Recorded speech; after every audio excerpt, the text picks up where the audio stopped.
And breaking tonight, allegations of racism and oppression as Democrats demand the powerful Republican looking for answers in the IRS scandal lose his job. Welcome to the Kelly File, everyone. I'm Megyn Kelly. Democrats are fired up over House Oversight Committee Chair Darrell Issa and how he handled a hearing into the IRS's targeting of conservative groups. They are outraged that Congressman Issa adjourned that hearing without allowing his Democratic counterpart to speak, sparking this exchange yesterday. Let me say what I have to say. I've listened to you for the last 15 or 20 minutes. Let me say what I have to say. Chairman, I have one procedural Ms. question. Lerner, you're released. You may. But first, I would like to use my time to make some brief points.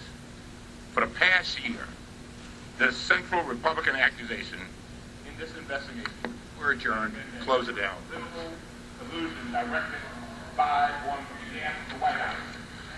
Before our there's a single document. Thank you. Where is your question? But if you will sit down and allow me to ask the question, I am a member of the Congress of the United States of America. I am tired of this. I gave you an opportunity to ask a question. You had no question. I do have a question. I gave you an opportunity to speak. Chairman, what are you hiding? Today, the Reverend Jesse Jackson joined the argument, tweeting, Congressman Darrell Issa's behavior was crude, wrong, racist, and mean toward Congressman Elijah Cummings. Do you agree, he asked.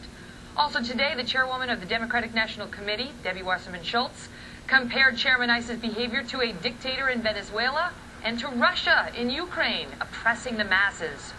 Just hours ago, Democrats pushed a formal resolution to condemn Chairman Issa on the House floor. They wanted his leadership powers stripped of him. That resolution died along party lines.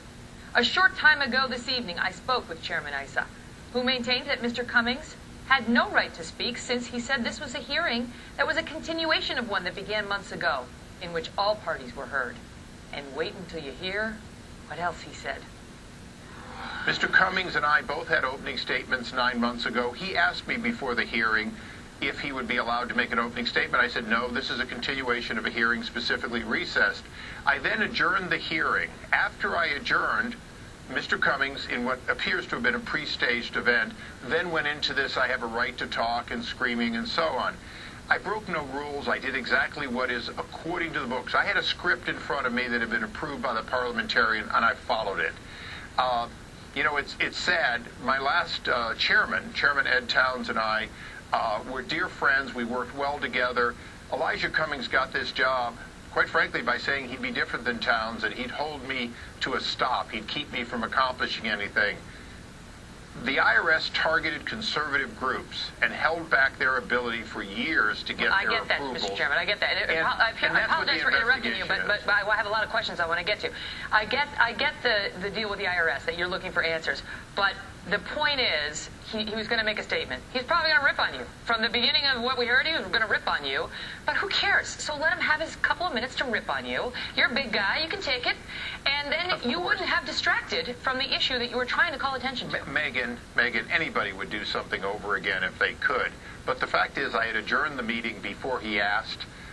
He didn't raise a point of order or parliamentary inquiries, the normal ways that people, especially as experienced as he did.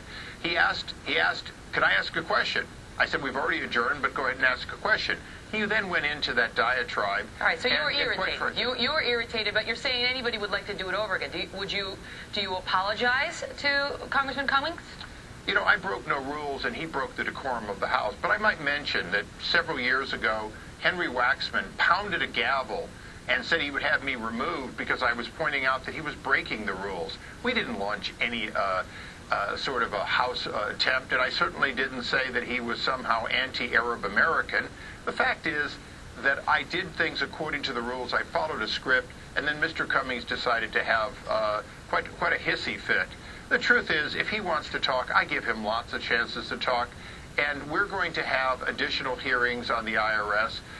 Ms. Lerner, he had a chance to speak as much as he wanted in the vote, which, by the way, I get that. You're not going to shut down your probe of the IRS just because of this dust-up. And 71% of the American people agree with you because the polls show as recently as late February that they want the IRS investigation to continue. This is a side issue because people are saying that the Democrats are now using this. I mean, the Democrats are using this against you and are making a big deal out of this. And you're a powerful man. And you're one of the only people who's pushing on this investigation. So now even some Republicans are mad at you because they feel that you've distracted from what is a legitimate issue, and it's now become about, oh, does Darrell Issa want to shut down debate? Does, as Elijah Cummings put it, does he want to shut out the minority voice? Is that what Republicans stand for? Shutting down, not minority African American, minority in the House, the Democrats' voice. Well, no, actually, the accusation was that I was somehow anti-African American. That kind of accusation, I think, is beneath response. But the fact is that next week I'll be working with Mr. Cummings on legislation that we're both involved in. And, you know, he lost his temper.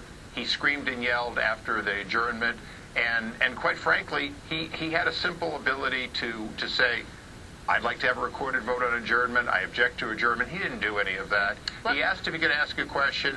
And then, yes, he did irritate me because he said he wanted to ask a question. Then he went into this diatribe accusing me of somehow being on a witch hunt. Now, you know, if I had to do it over again, I probably would have sat there for a very long time, let him say a lot of things, and then finished, you know, walked away. But you know what? We're all human. It was a long day.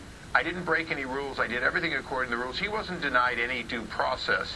But in fact, when the Democrats were in charge for the first 2 years of President Obama, they did no such hearings. They found no accountability. Well, I mean, I understood. And in your defense, when Nancy Pelosi was in charge, she shut off the lights on Republicans trying to make their voice heard more than once. And over in the Senate, Harry Reid has actually changed the rules to shut down debate based on 51 votes instead of 60, which has caused a lot of raised eyebrows as well. But Chairman Issa, I got to run. I'll give you the quick final word. The quick final word is that Mr. Cummings periodically asks for more time, and he always gets it. Sometimes he goes on for 10 minutes during opening statements. I never stop him. The fact is, yesterday was one of those times in which I had adjourned, and according to the rules, I was done. Thank you. If you keep going, I'm going to have to cut your mic. That happens on TV. Good to see you, sir. Thanks, Megyn.